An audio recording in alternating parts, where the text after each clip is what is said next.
Hey y'all, and welcome to the very first episode of At Home with Sweet Azalea.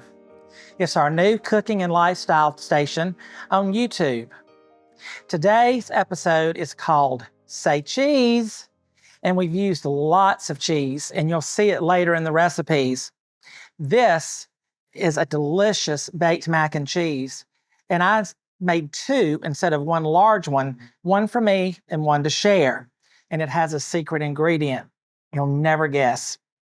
Then, of course, our famous cheese straws. We make these all the time in the shop. We ship them. They make great gifts. And I thought you would find it interesting in how we actually make them, pipe them out, cut them. And lastly, out of my new cookbook, we have a 5-flavor cheese spread that has 5 of the most decadent, luxurious, smoky cheeses. So join us as we prepare these cheesy, easy-peasy recipes. This week, we're going to cook a special recipe out of Dining with the Dragons from Marlboro Academy, which is located in upstate South Carolina. This school is very special in that my sister taught there, her daughter attended and graduated, and then her 2 children, my great-niece and great-nephew, also went to school there. The book is no longer available, sadly, but we're going to make a very good macaroni and cheese that has a surprise ingredient of saltines. I've already cooked our macaroni, and the recipe actually calls for an 8-ounce box, and you cannot find an 8-ounce box. I can't. So I took half the 16-ounce box, which is exactly 2 cups of uncooked macaroni that will make 4 cups of cooked macaroni. You also want the macaroni to be a little bit al dente because it's going to cook more when you add the milk and the eggs to it. I could have put a little more salt in this when I boiled it. You can't oversalt macaroni. And the spices that we'll put into the batter will actually help that. We're going to start by spraying our dish with a little bit of pan spray.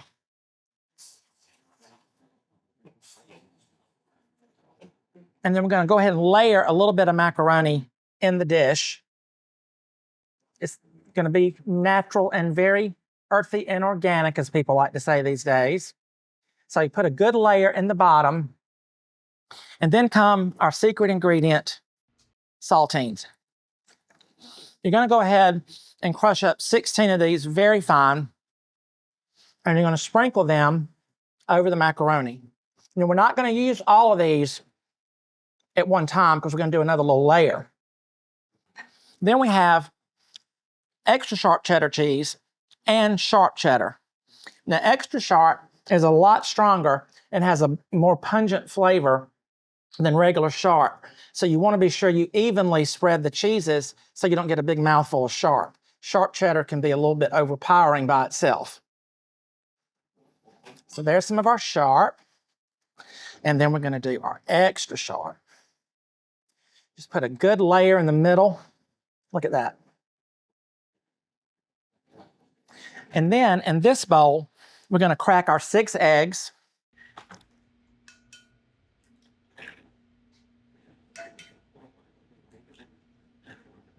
Oh, I'm supposed to be doing this, as my home ec teacher taught me, an egg at a time in case there's an issue with one. So consider that a free lesson that I didn't charge off for today.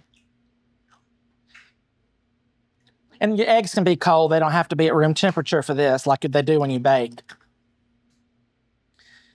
And we're going to get those 6 eggs in our bowl. And I love these Pyrex mixing bowls with the pour spout and a handle because when you're doing something like this, it keeps the liquid from going everywhere.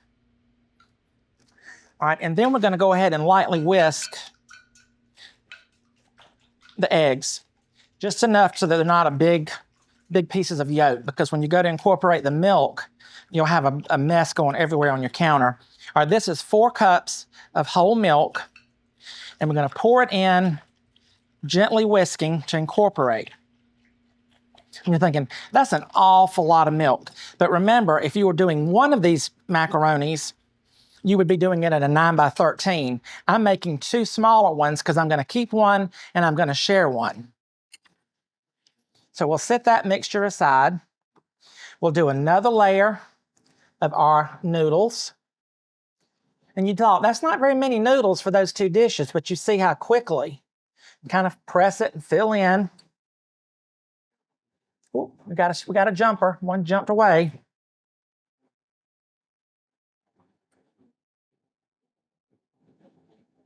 Cooking is supposed to be fun. It's not supposed to be staid and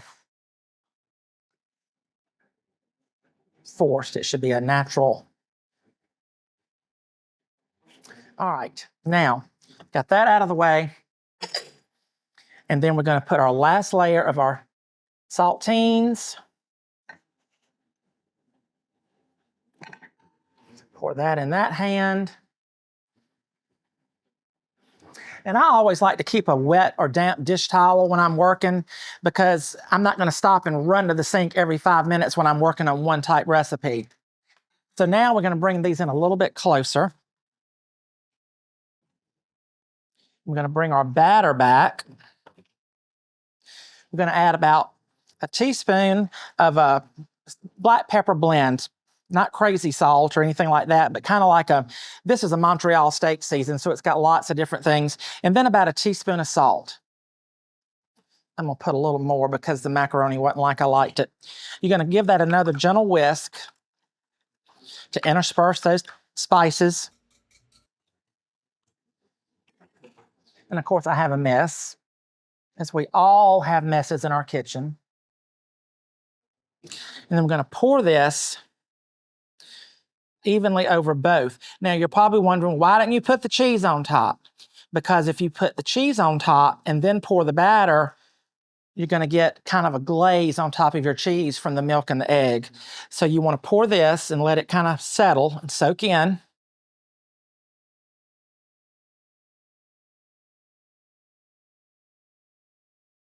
And if you want to make two, you can even make more small ones if you want to, if you've got several people that you want to fix things for. And then when you do the cheese, again, we're going to divide it up and just kind of, and the cheese gets a little, it sticks together when it's under these lights and in the heat. Mix that good cheese all over it. Again, I've got more on the counter than I do in the dish, but it's all right. And then we're going to put our other cheese in that good cheese, y'all, and then gently press after you do that last little bit of cheese.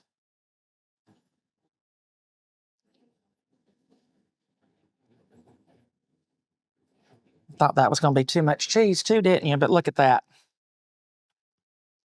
And again, if you were using a 9x13 Pyrex, it would have worked out just as evenly. So now we're ready to put these two in a 350-degree oven, 325 if it's convection, for about an hour until they're golden, until they don't jiggle in the center. This recipe comes from my recent cookbook, Southern Menus Season by Season. It's available in the shop at Sweet Azalea. It's also available on our website, sweetazalea.com, and it's available at Barnes & Noble and on Amazon. This recipe is for a 5-flavor cheese spread, and it makes a lot, and it's great to share and give as a gift. Now, a word on mayonnaise. In the South, Duke's is the mayonnaise of choice. You've got those that like Miracle Whip and a few that stray as far as the Kraft. And then Hellmann's is another one that I use in certain recipes. Duke's is creamier. Hellmann's is a little more fluffy. And for this recipe, I'm going to use the Hellmann's. And the first thing we're going to do is we're going to drain 2 7-ounce jars of diced pimento. And this is a great size little strainer. You can go to dollar stores. You can find them at Carolina Pottery, places that have cookware stuff. It's just a good size for small berries, small things you need to drain like this. It's great for. So we're going to drain those red peppers. And these lids popped easy. Sometimes you have to whack it on the counter, and then it still won't open. And we're going to set those aside and let those drain while we get a big mixing bowl. And you can do this in a KitchenAid stand mixer, but it tends to fill up and it gets a little messy. So I've decided to start using it in just a great big mixing bowl. We have 5 different cheeses, and you have 5 different measurements, and they're all listed in the cookbook, 3/4 of a pound to a 1/2 pound. And this is our Monterey Jack. This was hand grated. There are those that do not believe in buying the pre-grated cheeses, and that's fine. You know, if it's not going to affect quality, it's a good shortcut. This is the finely shredded mozzarella, and I like the finely shredded because when you do this mixture, it incorporates so much more easily. And the other cheeses that we hand grated are at room temperature, so they'll mix in well and absorb that mayonnaise. So that is our mozzarella. We're going to jump over here, and it's like, well, how do you remember? Okay, this is the Gouda, and I use smoked Gouda, and I'm not going to eat any of it, but it is so tempting. This is the Munster, and you can see because it has a little bit of orange from the paprika, the little coating that goes on the Munster. So we're going to, and this was hand grated. You can see the difference, but it's very, very soft. So we're going to put the Munster in. Then we're going back to our finely shredded sharp cheddar cheese. And again, we want this fine shred because it's going to incorporate. Now, this is a great recipe if you're having a lot of people over for a cocktail party, or if you want to just do it in small, pretty bowls at Christmas and wrap it and tie it up with a spreader. You got a great Christmas gift because it makes a lot, but it lasts. This is the last cheese. This is the Gouda. And this is the one that I could just eat myself to death with. It's the best cheese in the world. And the smoked version is great. We do a stuffed potato with bacon and smoked Gouda that is just, it's wonderful. All right, you do not have to have any salt and pepper in this recipe because there's enough of the salt in the cheeses and the flavorings and with the mayonnaise. So now we're going to add this whole quart. And you're thinking, oh my holy, no, you got to use the whole quart. And my niece, the first time she made it, and I'm telling on her, she thought it was too much mayonnaise, so she didn't put the whole quart. Well, when she went to serve it a couple of days later, guess what? It was stiff because all the cheeses had gotten refrigerated and turned firm, and she didn't have enough mayonnaise to make it creamy. So now she does use all the mayonnaise. We're gonna get this. I'm so glad we're not having to make homemade mayonnaise for all these things because I'd never get out of the kitchen for making the mayonnaise we use in chicken salad and pimento cheese every week. If we had to make it by hand, we'd be up here all night. So use a good spatula and get all that mayonnaise out of that jar. And then we've drained our red peppers. We're gonna drop those in. I'm gonna step over here and grab a spoon because I forgot to get one. And then our last ingredient, 3 tablespoons of sugar. And that's going to help with that little bit of that, you know, the acidity in the pimento and some of the sharpness of the cheeses. The sugar will help curb some of that. So we're going to mix this. Now look, where's all that mayonnaise? Can you see where has the mayonnaise gone? It's being incorporated into all those cheeses. Now we're getting down to that mozzarella and that Monterey Jack that we first put in, and there's still, mayonnaise is flying. You know, this stuff smells so good with that smoked Gouda. And I'll show you later with our beautiful leaf lettuce over here how we're going to garnish this and put it on a plate with some red seedless grapes to put out for friends that come over for a little glass of wine or a cocktail. And you just keep kind of incorporating this until the cheeses kind of blend and break up. And you can use the back of your spoon and kind of mash it and meld it because you want a good creamy spread. And the interesting thing about this recipe is the pimento does not taste like pimento. You get all the rich flavors of that cheese. So people that cringe over eating pimento cheese or any kind of a red pepper, you don't get that intensity in this. All right, that has got this mixture pretty much like we want it. We're going to cover it with plastic. I'm going to refrigerate it. It's best to make this a couple of days ahead of time, which is even better if you're having a party. That's something you can make early and get it off your list. But I wanted to tell you one little thing about leaf lettuce. Leaf lettuce is just like a flower. When florists get flowers, or if you take flowers in the house and you've cut the stem, they need to drink. So a lot of florists recut the stems when they get them in from their suppliers and put them in fresh water.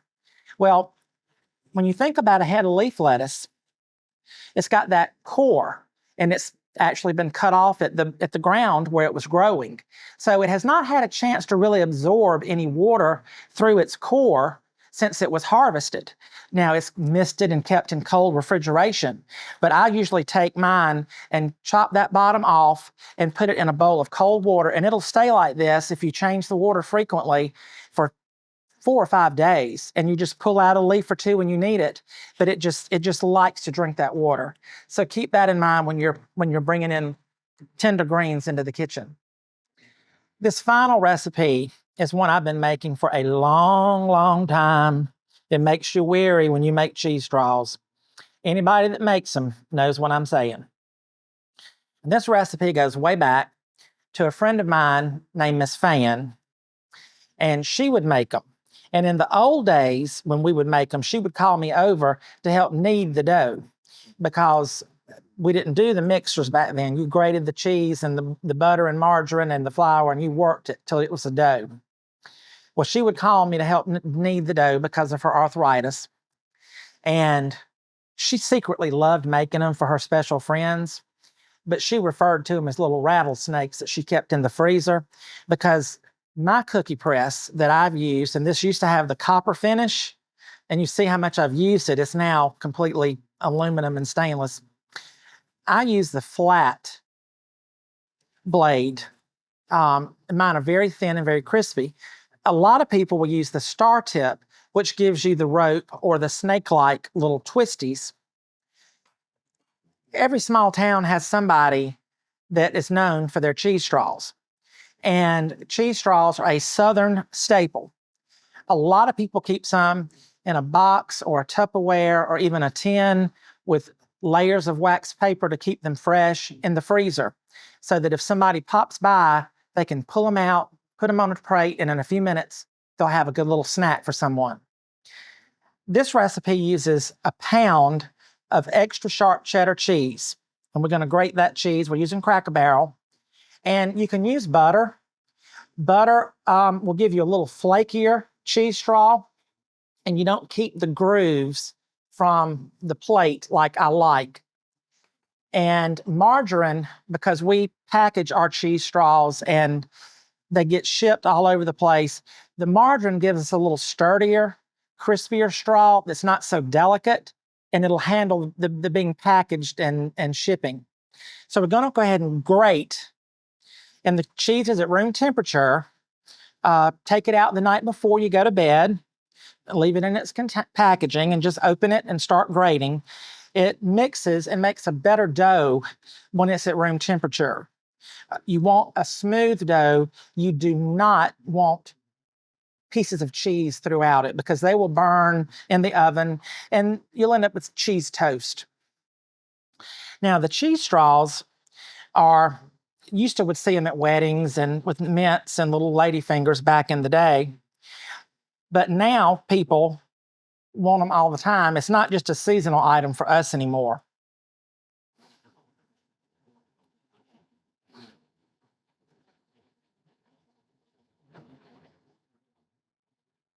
Just about through with this block of cheese.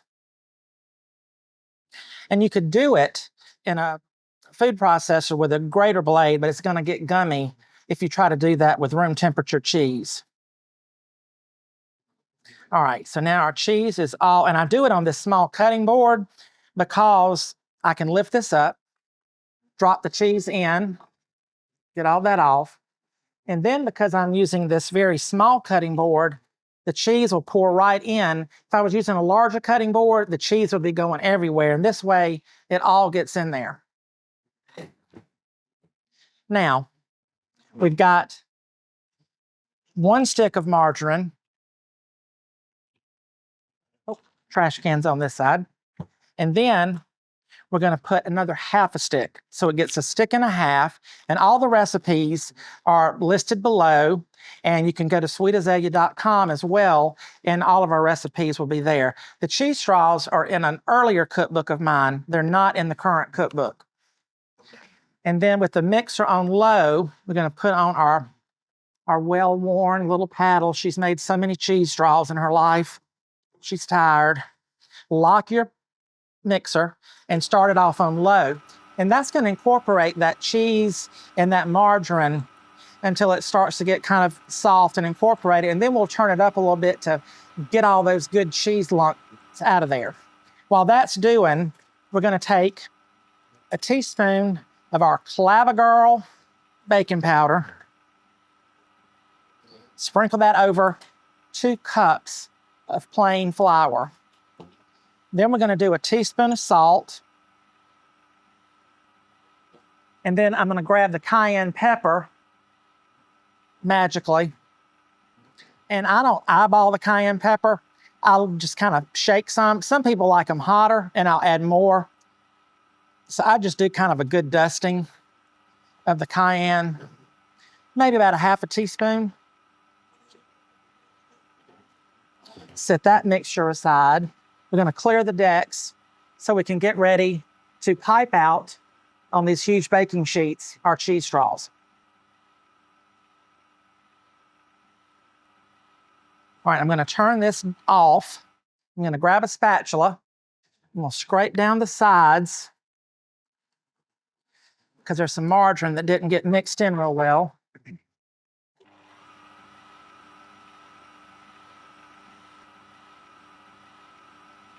Bring my flour over here.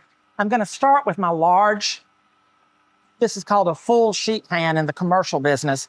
And the ones you've got at home are this jelly roll pan, where we also call them cookie sheets. But this is the size you have at home. And you're probably going to need 3 of these. And if you don't have 3, just pipe out your dough as you go along. But you can bake 2 pans of this in your oven at one time. And then I recommend baking the 3rd pan by itself, because you need to kind of rotate them. All right, now I'm going to turn this down on stir, and I'm going to gradually add the flour, baking powder, salt, and cayenne. And I'm real proud of myself because I hadn't created a snowstorm yet. But there it goes. Usually 1/2 of it goes all over the kitchen. And then it's going to kind of do its own thing. And you're going to just let it go on that low speed, and it'll start to come together. This is the process we used to have to do by hand and knead it. And it takes a while to get that flour incorporated into a solid mass. We're going to spray our pan relatively well. And this is a commercial spray that we get from our provider, our vendor. But Pam or any of your favorite sprays will work. Now, if you can see, this is starting to come together. I'll unlock it and see you've got kind of a mass of dough. Now, I've been making them long enough to know how it feels. And this one's a little bit soft, but it's a little warmer in here than normal because of the extra lights we have and because it's in the South and it's in August. So we're going to rake this dough off and keep it in the bowl. I could join the circus, y'all, doing this from behind the mixer instead of in front of it. It's a new thing for me. All right, we're going to take this off and get it out of the way. And we're going to unhook that. Get this little bit of dough. We don't want to waste a cheese straw. Move that out of the way. Now, you got this great dough, and I'm going to dump it out on the table. And I'm just going to kind of work it like that, just to kind of get all the little edges in there. Then we get our cookie press. And this is the part I thought you would find interesting. Not that you're going to run out and make cheese straws, because it takes a little practice to do this part that I'm going to show you. But you take a section of dough and roll it into a cylinder that will drop down inside of the cookie press. And I don't usually overload mine because this one is so old that it can be temperamental. and they don't come out in a straight row sometimes, and I get a little disappointed and frustrated. All right, I start a little bit and pinch that off the edge. And then I start along here, and as I turn the crank, the dough comes out, and you have to kind of get a rhythm for how fast to turn the crank and how fast to pull. Now, the dough is going to still kind of come out of the end, even if you're not cranking, because of the pressure that's built up in this type of cookie press.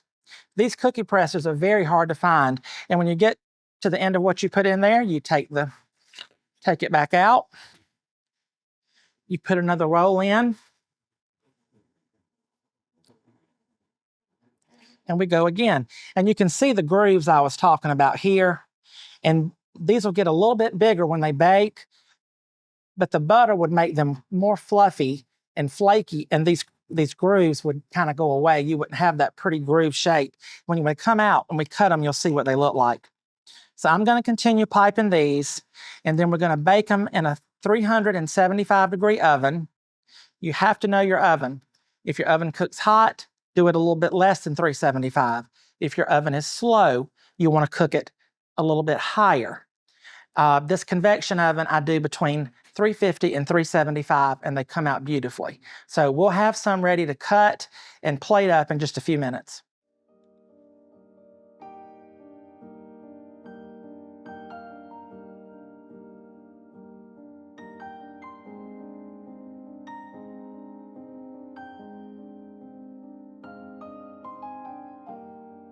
All right, now all the piping has been done. All the cheese straw dough is on the pans.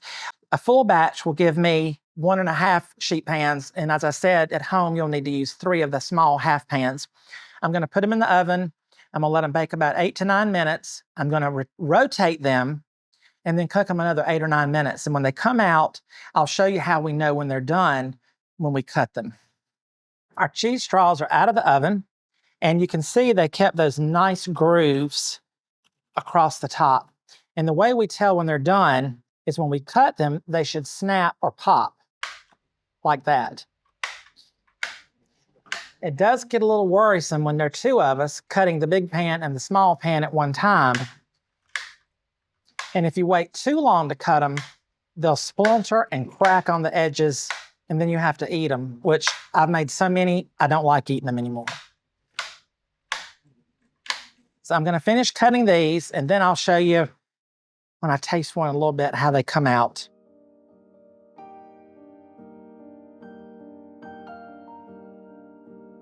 Well, y'all, we've had a great day on our first episode all about cheese. And this macaroni and cheese has been calling my name. So I'm gonna start by having a little taste. And like I said, I made 2 of them. One to share and one for myself.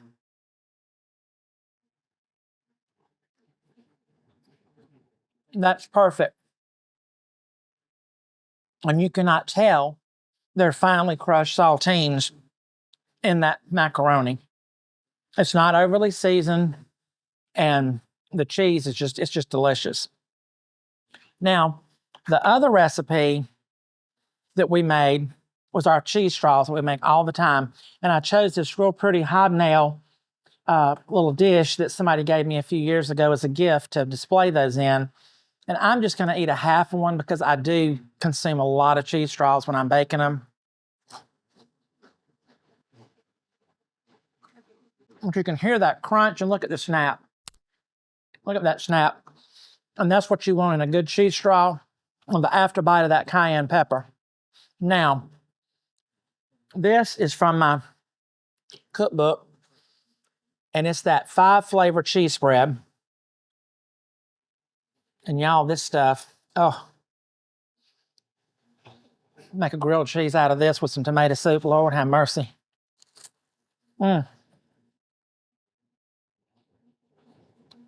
It's rich, but it's absolutely addictive.